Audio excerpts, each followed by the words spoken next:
और बार वाला गिरा रोड पे। अभी मैं एक चीज़ बता दूं, हमारे वरिष्ठ अधिकारी जो भी हैं, जिम्मेदार अधिकारी, इन्होंने पेपर में छपवाया था कि वो बंसलों को जो है ज़मीन आवंटित की गई गरीबों को। अभी तक वो बेचारे ज़मीन नहीं पाए। हम मौके में थे, हम चलवाई। नेता है अपना काहे कहती ना है, हम चौकीदार हैं, अपना चौकीदार हैं, शासन व्यवस्था देखे की बिल्कुल। तो राजस्व अधिकारी न हो ना अपना, बिल्कुल राजस्व अधिकारी हम लोग हैं।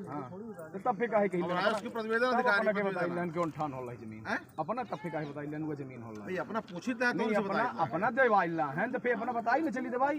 अभी लाठी चला में जमीन की दिन क्यों? हमारा देने का काम नहीं है, हमारा काम है भाई साहब ऐसा है कि राजस्व अधिकारी आप और जमीन जो है तो ये भूमिहीन परिवार है तो देने की व्यवस्था भी हमारा अभी तोड़ने का है। हेलो मैडम, अब क्या शाम हो गई, 2 घर और थे, अभी एक दिन का समय रेखा छोटे जब वही गलत से बता जी, वो तो हो गए उधर की नहीं, और दूसरी साइड में राइट कॉर्नर हाँ वो तो गरीबन रेलवे अपने कामों से मुकर गया है। अनिश्चितकालीन ये आंदोलन होगा, हर क्षेत्र में काम बंद किया जाएगा और रेलवे का कार्य तब तक बाधित रहेगा जब तक अपने रेलवे बाधित। दूसरी चीज, रेलवे को मैं नहीं जानता, मैं आपको जानता।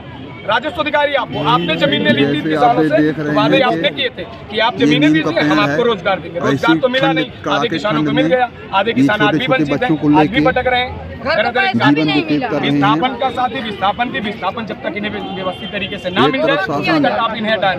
समृद्ध भारत की बात करती है और दूसरी तरफ गरीबों के साथ अत्याचार, घोर अत्याचार, घर गिराकर गोलमाल क्या है, कुछ लोगों को मिला, में रहने के लिए मजबूर किया गया है। किसी प्रकार की घटना घटित होती है इसका जिम्मेदार संपूर्ण वहाँ राजस्व पूरे जाए। और जिस तरीके से हमारे नायब तहसीलदार साहब मौके पर थे और वहाँ के पटवारी साहब तो ये बोल रहे थे हम तो चौकीदार हैं साहब, हम तो राजस्व अधिकारी तक नहीं है। बड़े शर्म का विषय। मैंने तो आपसे साहब कहा था कि साहब आप क्या है, तो साहब ने कहा साहब इधर मेरा का काम है घर गिराना, मेरी तो कोई अरे तो आप घर गरीबों का गिराने के लिए ठेका मिला है, आप नहीं देंगे तो कौन देगा?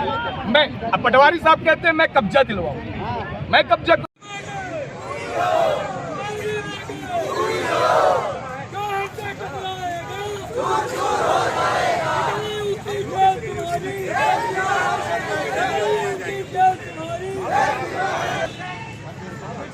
प्रशासन होश में आओ, प्रशासन होश में आओ, हम अपना अधिकार मांगते, हम अपना अधिकार मांगते, नहीं चलेगी, नहीं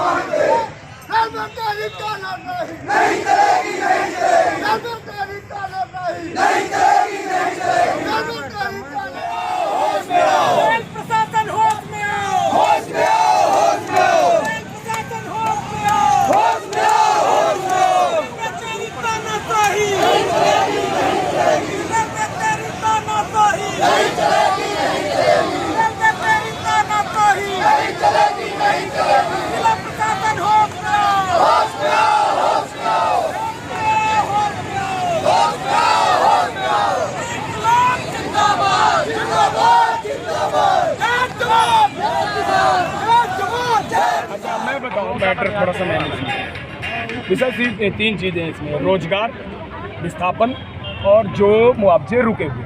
पहला विषय रोजगार का मैं बात करूँ। रोजगार के विषय में ललितपुर सिंगरौली जितने भी जिले बस रहे हैं, हम अपने क्षेत्र की बात करें या बाहर की बातें करें, माननीय प्रधानमंत्री जी के नाम से और जो है सो आपकी स्थानीय जो विस्थापन के विषय में राजस्व अधिकारी आते हैं इनके विषय रोजगार का विषय था 16/7/11 का जो नियम रेलवे ने दिया था कि जितने भी विस्थापन लोग हैं, जितने भूमि वाले परिवार हैं, 1 इंच भी उनकी ज़मीन कटेगी उन्हें रोजगार दिया जाएगा। आधे किसानों को देकर आधे किसानों को वंचित कर दिया गया, रेलवे ने बंद कर दिया ये प्रोजेक्ट। अब इसमें क्या है, आधे किसान बेचारे आज भी लटके हुए हैं। तो ये सारी चीज़। दूसरी चीज़ विस्थापन का अगर बात करूँ, विस्थापन में ऐसे कि मैंने हाल ही में आपको फोन लगाया था, बताया था ये बेचारा किधर गया, इसका आज भी इनका घर गिर गया, 3 बच्चे अंधेरे में पड़े हुए। महोदय आप थे सामने, मैं मना करता रहा कि आपने विस्थापन नहीं दिया। इनका कहने चलिए ठीक है, आपने मुआवजा दे 1,82,000 रुपये ना, 1,82,000 किसका मिला था? रेलवे का जो कच्चा मकान था। आपने विस्थापन किधर दिया? विस्थापन तो है ही नहीं, तो किधर से जाएगा वो? जमीन रहेगी नहीं तो घर कहाँ बनाएगा? आपने विस्थापन के लिए कहा वो रेलवे के वो जहाँ पे आपका बना है नौड़िया में, जहाँ मेडिकल कॉलेज के लिए स्थापित, वहाँ तो आपने वो कर दिया। अब ये जाए कहाँ? करीब एक घर का विषय नहीं है। घोड़े नहीं गिरे के बिल्कुल नहीं।